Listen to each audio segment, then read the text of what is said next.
Esto es Entrevista Verdadera, el programa que hacemos en las noches aquí en la red. Vamos a hablar de este nuevo incendio que afectó a muchas familias en Valparaíso. La última estadística dice que son 220 las casas quemadas. Hay personas heridas, afortunadamente ningún fallecido, como sí ha pasado en estos mega incendios en el puerto. Vamos a hablar con un especialista en estos temas para hablar y para conocer dónde fallamos a propósito de lo que pasa una y otra vez en Valparaíso. Sergio Albornoz nos acompaña, él es prevencionista de riesgo, trabaja hoy día en la empresa privada, es bombero además, en algún momento incluso él era parte como profesional de bomberos a propósito de la planificación estratégica. Sergio, ¿cómo está? Muchas gracias por acompañarnos. Hola, muy bien, gracias. ¿Era esperable un incendio así en Valparaíso otra vez? Sí, lamentablemente, de acuerdo a lo que ha pasado, es esperable y sin pretender ser adivino ni mucho menos, probablemente vuelva a ocurrir, y no solo en Valparaíso, también en áreas muy pobladas como de Viña del Mar. Recordamos hace poco, durante el año pasado, un incendio que hubo en el sector de estación de Vallenar, que tuvo a la ciudad de Vallenar de cabeza 2 días con un incendio de pastizales. Por lo tanto, vemos que lamentablemente esto se repite en forma trágica. Y vemos que las autoridades, estamos hablando a nivel gobierno, a nivel macro y el Parlamento, tienen detenido una aprobación de un documento legal que precisamente es la solución a esto. A ver, ¿de qué se trata eso? ¿Cuál es ese documento legal que está detenido? Claro, a ver, el alcalde de Valparaíso hace muy poco rato atrás daba sus declaraciones sobre la necesidad de tener un documento estratégico. Él hablaba como una especie de plan maestro. Exacto, él habla de un plan maestro que puede cubrir toda esta emergencia en Valparaíso. Entonces hay que comentarle al alcalde de que ese plan maestro existe, que ya está hecho, pero que no es solo para Valparaíso, sino que es para nivel nacional. Perdón, ¿y es una especie de, o no especie, sino es un proyecto de ley? Sí, lo que pasa, esto se llama derechamente el Plan Nacional de Protección Civil. El Plan Nacional de Protección Civil es el documento que organiza al Estado con todo su estamento y además a las organizaciones civiles para responder ante emergencia, pero no solamente a la parte reactiva, sino que habla sobre lo que es la gestión del riesgo. ¿Qué es la gestión del riesgo? El riesgo es una probabilidad que uno puede medirla, lo que puede ocurrir son las consecuencias. Y eso se maneja. Hay una parte de planificación, una parte de organización, una parte de ejecución, de control sobre el riesgo. Vale decir, sabemos las cosas que pueden pasar en nuestro país, tenemos aluviones, tenemos terremotos, tenemos tsunamis, tenemos incendios. Bien impresionante. Entonces, esas cosas van a seguir ocurriendo. Por lo tanto, si tenemos solamente la parte reactiva, la antigua ONEMI, estamos hablando antes del 2010, era una gran bodega con frazada, y que pasaba algo y iba a repartir frazada y tarro conserva. En cambio, la actual ONEMI es muy diferente. Después del 2010, a mí me consta, he participado en muchas reuniones con ellos. Actualmente ellos hacen gestión del riesgo, pero tienen una seria falencia.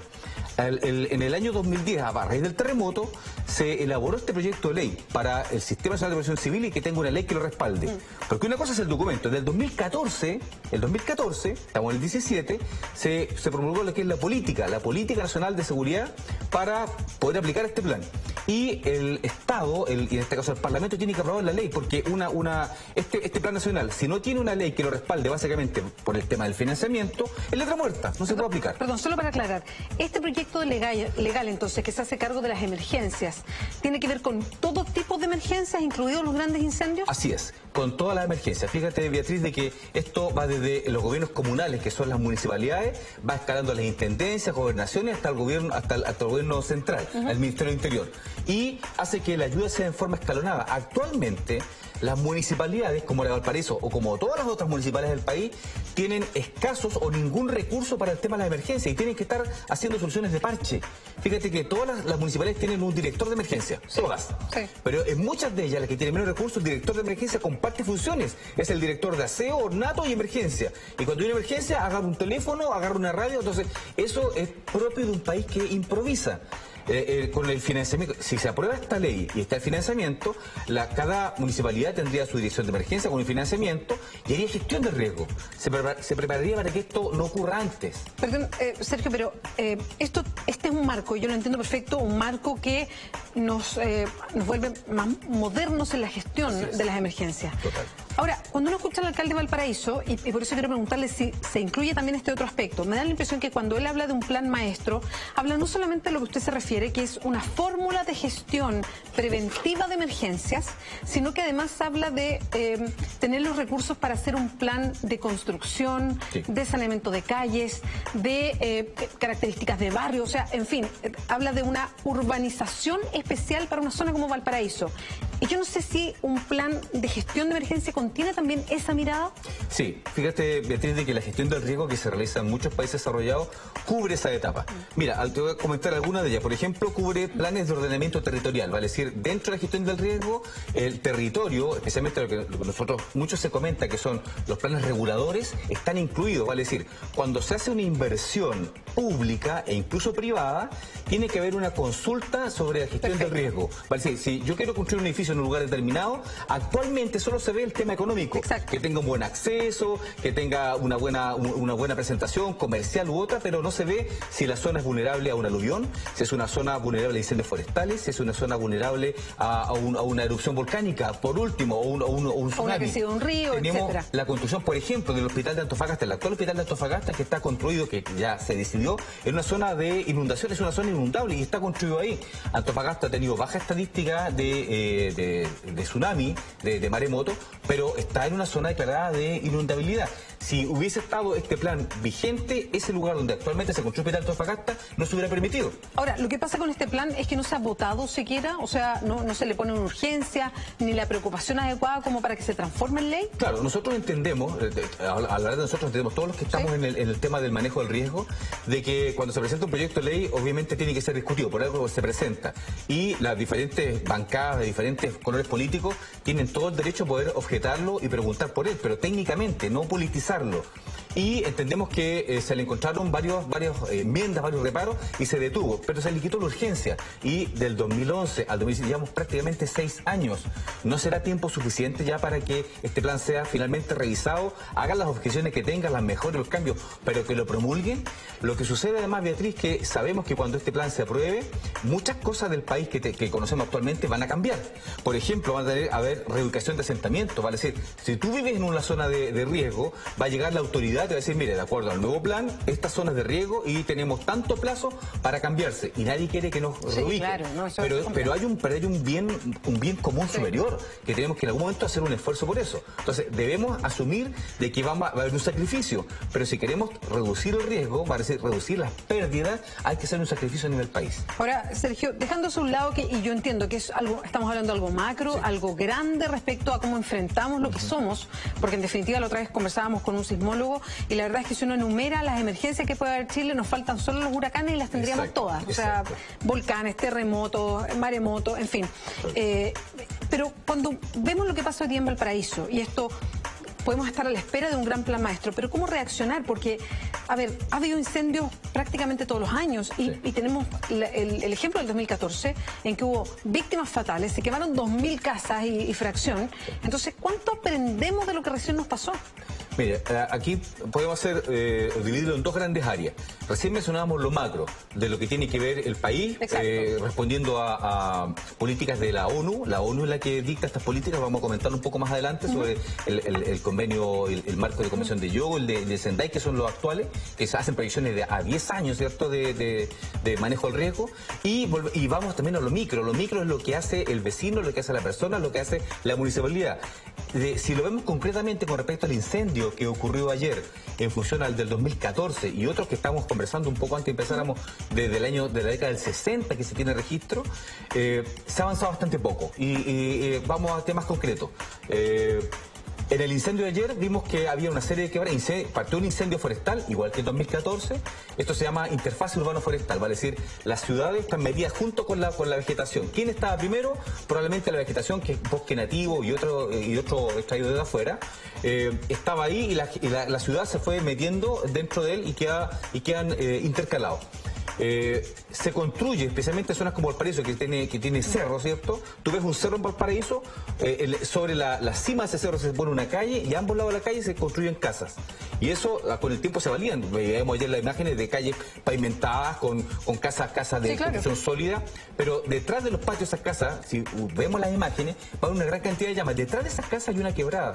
Y esa quebrada tiene vegetación nativa y también plantada. Y también tiene una gran cantidad de basura. Y mucha de esa basura, escombros, no es gente que venga a otro lado, es gente del mismo lugar que la va botando. La pregunta es, ¿quién se preocupa de sacar esa basura y sacar el pasto, los arbustos y los árboles cuando estamos hablando, no ahora, en primavera, cuando tú ves que hay una gran lluvia este invierno, el pasto creció bastante grande y luego el pasto se seca de forma natural? Sergio, entonces lo pregunto de otra forma. Si hubiese una preocupación ahora puntual como para prevenir lo más que se pueda, si se separara más el lugar desde donde comienzan las casas respecto al pastizal y los árboles, o sea, se creara, voy a inventar, yo no sé, pero se despejara, se hiciera un terreno plano, una zanja, no lo sé. Correcto. Si se limpiara las quebradas, si se rebajara la vegetación al máximo, ¿eso podría atajar un incendio? Mira, probablemente gran parte del incendio que vimos ayer, la propagación, las 100 casas que se quemaron, si se hubiese quitado el combustible, el fuego no habría llegado.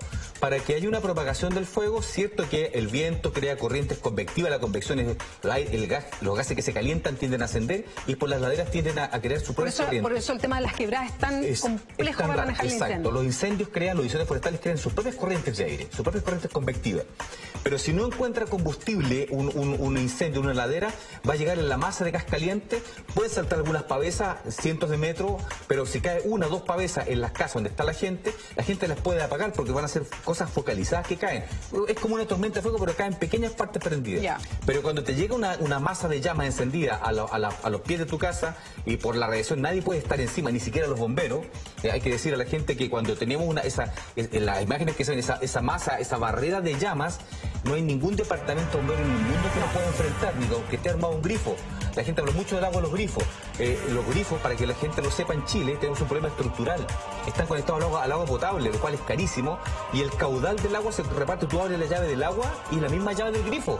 Por tanto, el caudal es muy bajo. Espéreme ahí, porque tenemos una serie de preguntas más que hacerle a este especialista en prevención de riesgo, Sergio Albornoz. Hacemos una pausa y ya volvemos a la entrevista verdadera.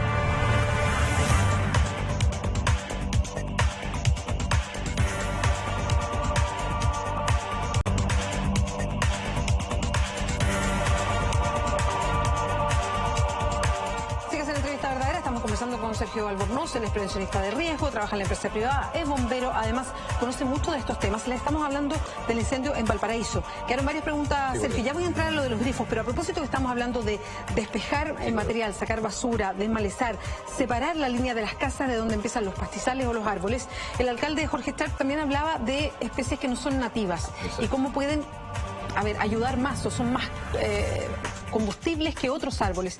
Y mencionaba los eucaliptos, y puede haber otros. ¿Se puede mejorar o entregar más garantías o prevención si efectivamente se cortan o se saca la primera línea de árboles, si son eucaliptos u otros que son más combustibles? Bueno, hay varios árboles que tienen esa característica. Básicamente el eucaliptus y el pino insigne, que son especies introducidas en el país, son efectivamente árboles que además tienen una serie de resina que lo hacen muy inflamables a un incendio. Y distinto a otros árboles. Todos los árboles no se comportan igual. Nativos, claro, diferente a los peumos, a los quillay, que son árboles nativos chilenos que fueron sacados hace mucho tiempo. El bosque nativo fue arrasado en esa zona y se plantaron estos árboles extranjeros, introducidos, que crecen muy rápido por un tema económico forestal. Entonces, efectivamente, en zonas urbanas no deberían estar cerca de bosques artificiales como los de eucalipto y pino insigne. O sea, deberían eliminarse, sí, de todas maneras. Ahora, también cerca. Pero están al lado, por lo mismo. Porque hace muchos años esas zonas fueron arrasadas de bosque nativo, se plantó el bosque artificial con tema comercial. Luego el bosque se vendió el terreno y la ciudad empezó a avanzar y quedó intercalada. Por lo tanto, no solo esos árboles, sino que además el matorral y los pastizales, que es el combustible, tiene que ser eliminado. Existen en varios países iniciativas en las cuales en estas laderas se plantan especies como la doca, como la hiedra y otras enredaderas que tienen una base, tú la puedes plantar en la base de la casa y sus brazos pueden correr cientos de metros hasta abajo, están siempre áreas verdes porque tiene muy poca agua, tú la riegas arriba, y en un incendio no son plantas que te protegen la ladera, evitan la erosión y no son combustibles para permitir la propagación del fuego. Entonces hay medidas ecológicas para hacer eso, pero hay que colocarse las pilas y empezar a hacerlas. Ahora, eso mismo quería preguntar, porque lo que vemos en Valparaíso, además, y hay otras ciudades que se le parecen, pero Valparaíso en particular tiene varios temas pendientes. Uno es cuánto se involucra, por ejemplo, y que lo han dicho varias autoridades, a la comunidad en su propia protección. O sea, entendiendo que no puede arrojar basura. Ahora, ¿por qué arroja basura? Porque Valparaíso ha crecido en forma inorgánica, entonces hay muchas zonas por las cuales no pasa el camión de la basura, por decirlo bien sencillo, no hay cómo eliminar la basura, entonces hay cosas que se tiran a un lado, en fin. Y lo otro es la manera de crecer de Valparaíso. Muchos de estos terrenos no son de propiedad de las personas que ahí viven y han ido construyendo y se están quedando, o hay asentamientos que no tienen ninguna autorización ni permiso y algunos no están completamente urbanizados tampoco. Correcto. ¿Cómo se puede trabajar con la comunidad si es una comunidad que está en estas circunstancias y que ve en peligro, por ejemplo, si trabajan con ella o se legaliza todo, de perder todo lo que tiene? Exacto, claro, la gente, vemos asentamientos humanos, tomas, que son del año 60, 70, tienen 20, 30, 40 años y ya están prácticamente validadas. La decisión de erradicarlas realmente sería muy difícil, por lo tanto es mejor ver la opción de incorporarlas, habilitarlas, legalizarlas, pero hacer planes de contención y mitigación del riesgo. Es lo que estamos hablando, el Plan Nacional de Protección Civil. Si se aprueba, va a ver que estos barrios que están establecidos les va a colocar ciertos límites, pero también va a cerrar la puerta para que se sigan abriendo otros, porque en Valparaíso, si uno ve entra por el camino de la pólvora, ve que todavía quedan muchos cerros donde las poblaciones podrían seguir creciendo de forma inorgánica. Además, las construcciones no responden a la ordenanza general de urbanismo de construcciones. Los muros no tienen cortafuego, la materialidad es indeterminada, los metros cuadrados, por lo tanto vemos que como no se respeta el tema de la construcción porque no están autorizadas, el huevo y la gallina, es un tema circular que en algún momento hay que cortarlo. El punto de partida debe ser la aprobación de este proyecto de ley. Una vez que el Plan Nacional de Protección Civil empiece a funcionar, habrá una marcha blanca, tendremos que reconocer, pero hay que saber que hay que hacer esfuerzos, va a haber que ceder. Si quiero ganarte, voy a tener que ceder. Pero no podemos seguir con esta misma organización actual, ya que un incendio como el 2014, 2.000 casas se podría volver a repetir. Sí. En la actual condición no ha cambiado nada de manera importante de 2014 hasta ahora, y este incendio no siguió porque básicamente no tuvieron las condiciones que se dieron en el 2014, en abril del 2014. Sergio, tenemos una pregunta que llega por el Twitter de lo mismo que estamos conversando, revisémosla. Nos escribe Pedro Fernando, dice: hola, ¿sería viable una red seca para los cerros más vulnerables y que cada hogar tenga extintores de incendios?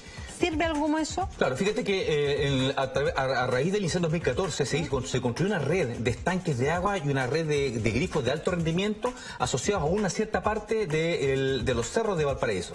Pero lamentablemente la zona donde ocurrió este incendio no alcanza la zona donde está el incendio, por lo tanto el colocar una red seca, las redes secas per se son un problema, ya que no permiten, o cualquier problema que haya de mugres, de falla del sistema de impulsión, haga que el sistema no pueda funcionar. Más que una red seca y el tema de los extintores para las casas, absolutamente. Cada persona, si tuviera un tema de conciencia, tener un extintor me permite apagar fuegos incipientes dentro de mi casa, pero el extintor es para un fuego que recién empieza. Para una cosa pequeña. No para un incendio global. Además vimos en el comportamiento de las personas que mucha gente empezó a sacar sus cosas asumiendo que el incendio podía venir. Llegaban camiones y empezaban a sacar su enserio, lo cual es absolutamente equivocado, porque lo que tienen que hacer es privilegiar la evacuación solamente a las personas. Entendemos lo que cuestan las cosas, pero si pensamos que cada uno coloca un camión, una camioneta, un auto para sacar sus cosas y luego todos quieren salir, ¿qué va a pasar con las vías de evacuación? Claro. Tomen en cuenta que los carros bomba están subiendo por las estrechas calles de Valparaíso, los carros cisterna, y si todos están bajando con sus cosas vamos a tener un problema.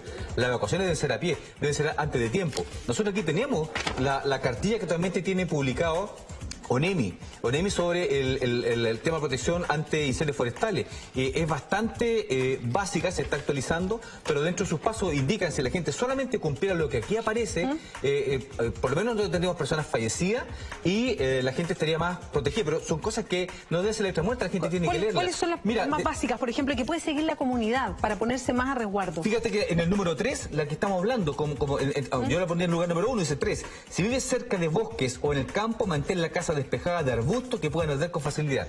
Si saco el combustible que rodea mi casa, el fuego no vaya, por muy grande que el incendio sea, mi casa va a ser la casa isla y no se va a quemar. Ayer veíamos imágenes del incendio donde veíamos unas casas de madera donde el pasto estaba prendido hasta el borde mismo de la casa. O sea, la gente que vive ahí no tiene la conciencia de limpiar el pasto que rodea su propia casa. Entonces, ese tipo de cosas son de conciencia de la gente. En el punto 4, frente a un incendio, debes evacuar el área del incendio en forma inmediata. Si se empieza a sacar cosas, y estoy sacando el televisor, la ropa, el plasma, probablemente pierda mi vida por sacar un elemento material. Entonces, la evacuación debe ser rápido. Recuerden que el año 2014 murieron 16 personas, algunas de ellas minusválidos, otros adultos mayores, que no tenían la suficiente rapidez para poder salir y que eran atrapados por el fuego. Entonces, eso debe primar por sobre las cosas materiales. Ahora, para incendios como estos, ¿estamos preparados? Y pregunto, por bomberos que acude, por la misma gente que trabaja desde CONAF, ¿estamos preparados con elementos? Había una discusión además en redes sociales respecto a si estaba el equipamiento, si estaban los aviones que se habían prometido, que lanzan agua, si es la mejor estrategia para ir colaborando, porque esto es un conjunto de cosas. Sí, correcto. ¿Tenemos el mejor equipamiento? A ver, en dos áreas. Hay que dejar claramente establecido a las personas que bomberos que responden en todo el país de forma voluntaria, de hecho hay un bombero que se le quemó la casa y mientras estaba apagando las otras se quemaba su casa, ellos hacen lo que pueden con los medios que tienen disponibles.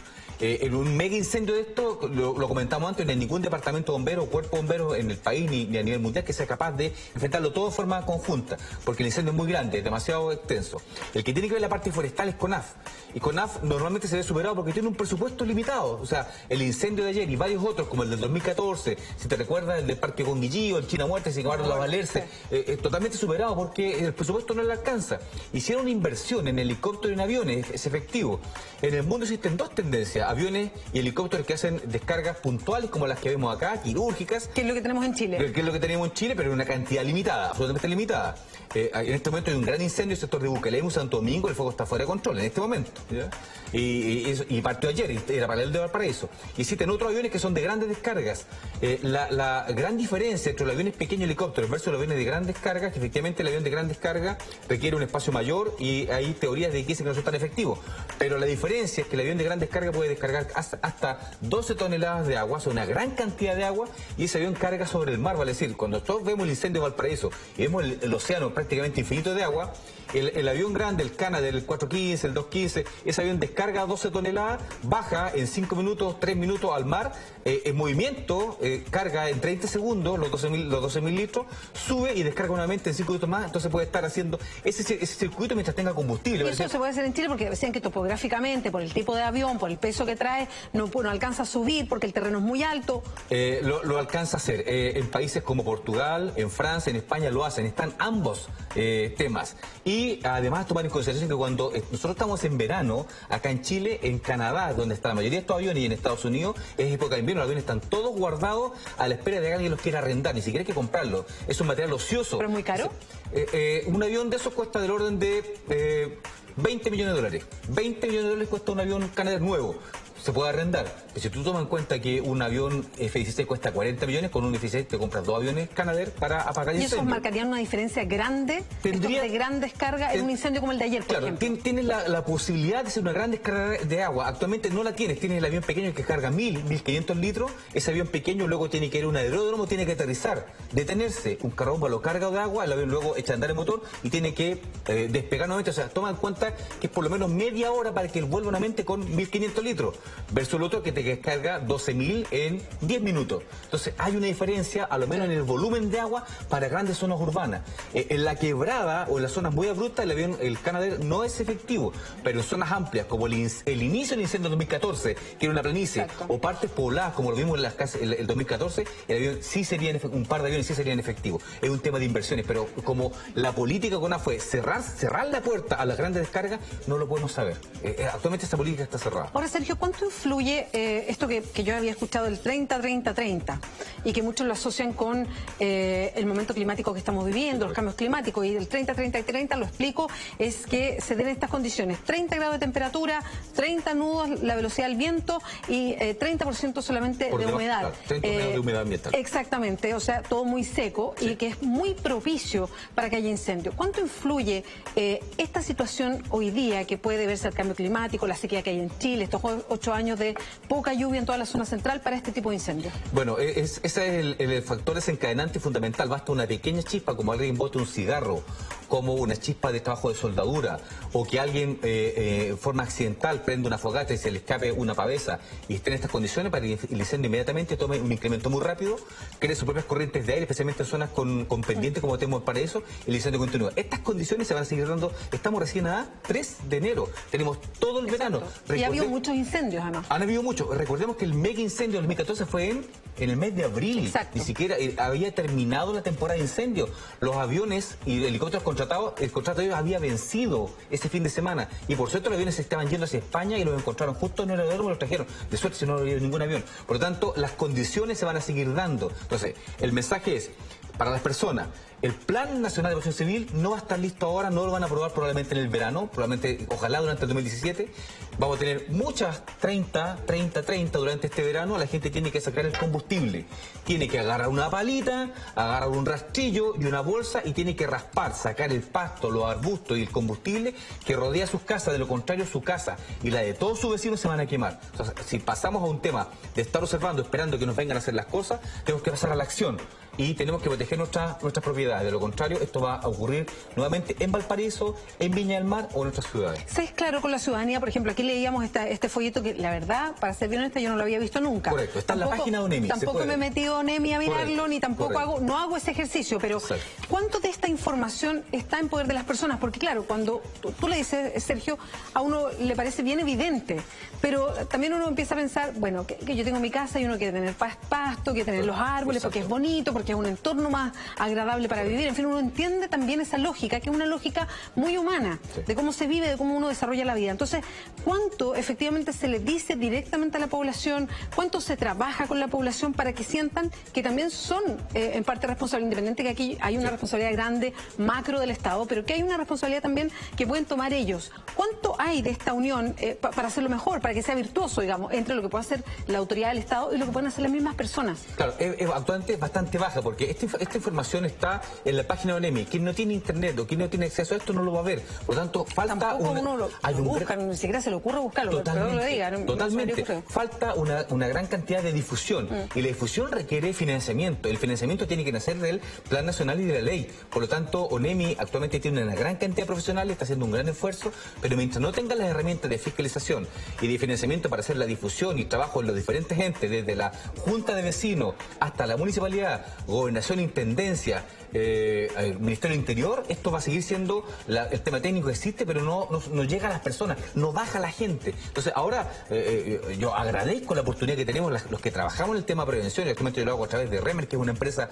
que trabaja en la prevención de riesgo, pero tenemos la oportunidad de tener media hora poder comunicarle esto a las personas, porque la gente ahora está muy atenta a todo esto porque ocurre un incendio, por la contingencia, pero después pasa esto y cae en el olvido. Al haber una política nacional permanente, esto sería tema en las escuelas, en las universidades, en las áreas laborales, en los ministerios. Actualmente, Beatriz, tenemos una cantidad de ministerios que cuando emiten un reglamento o una ley, entre ellos no conversan. Actualmente hay artículos de la ley sobre el tema de seguridad que se contradicen entre un ministerio y otro. Eso te habla de que hay un problema de coordinación. Sí. Eso tenemos que mejorarlo. Bueno, Sergio, muchas gracias por conversar con nosotros. Antes de despedirte, definitivamente vamos a contar que hay una serie de centros de acopio aquí en la región metropolitana para ir en ayuda de las personas en Valparaíso. Hay en distintos municipios, en Maipú, Las Condes, en Peñaflor, en Estación Central, en la Universidad Alberto Hurtado, la Defensa Civil de Ñuñoa, la Municipalidad de La Reina. Pueden meterse a las páginas web para averiguar dónde. Y ojo, el alcalde de Valparaíso decía muy claro, no llevar espontáneamente lo que a uno se le ocurra, sino esperar lo que piden desde Valparaíso para colaborar con eso. Eso es muy importante para que llegue efectivamente lo que se necesita. Sergio Albornoz, muchas gracias por acompañarnos hoy día. Encantado. Y a ustedes muchas gracias también por acompañarnos. Está listo Ignacio Franzani y viene Mentiras Verdaderas. Buenas noches.